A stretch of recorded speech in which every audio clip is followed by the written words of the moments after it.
name, Mr. Mahogany, is not a strange name at all to the showbiz industry. He's a creative personality who has carved a niche for himself in the modeling business.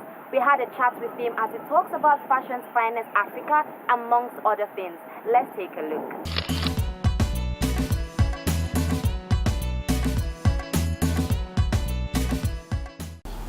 My venture into show business dates back many years. It started when I was in secondary school, way back in the early 70s when I was, we used to do fashion shows then, and I always used to like work with them around the choreography and trying to make our shows different. I was fortunate that we went to a mixed school, so it was male and female, so we were able to do some little bit of a fizzy with our shows.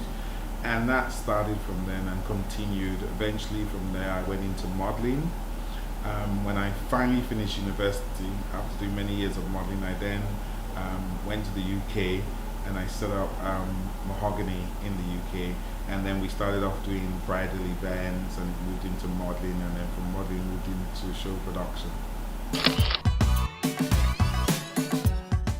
When I started back in the early 90s, there was no fashion industry really in Africa. There was definitely none in the UK and Europe. It was completely managed and run by Caucasian people. And I remember when I set up the agency at first and the bridal show, I couldn't even find models to participate. I had to get friends and family to put on clothes and stuff like that. I remember people like Koshiba Creations, who's now a big, massive designer. He exhibited and all he had was a sketchbook. You know, that was the kind of level that we were at in those days, and we had a lot of issues because people couldn't understand why I was setting up a show or an event which was aimed at people of color.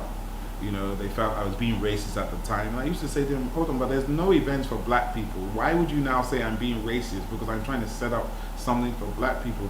So the first kind of 10 to 15 years was really spent trying to establish a community, establish an entertainment industry, particularly in the UK and stuff like that, and getting people on board, spreading the word, dealing with the difficulties, the finances, the fact that the black community didn't have money. So we were doing lots of collaboration, we were doing lots of stuff for free. A lot of the events, I was literally covering the cost myself for hall hire, paying for stage, lights, and all those sort of stuff, just to build up that community. I think the first thing that a lot of people get wrong is they're not realistic in their expectations.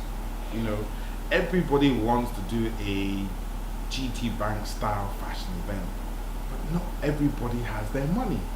So you have to start at the level that you can afford to do the event. That's very important. I mean, I have people approach me and say, oh, I want to do this event, I want to do it like this, I want to do it like that. And I say, okay, how much money do you have?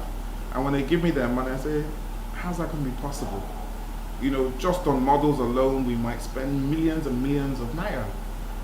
That's your entire budget.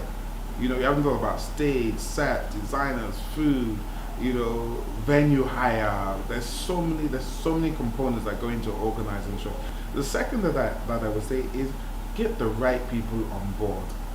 Me, for example, I'm not a salesperson. I hate sales. I hate talking about money, you know, sponsorship, going to look. I don't like it, so I'm not good at it. So what do I do instead? I get people on board that are good at that sort of stuff.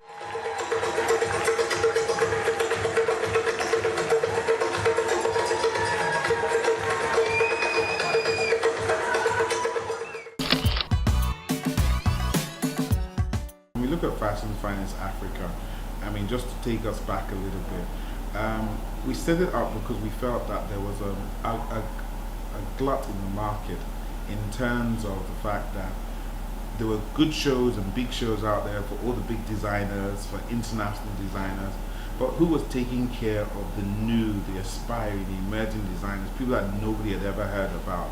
So we decided that was the market that we wanted to concentrate on, and so we therefore set up Fashion Finance Africa.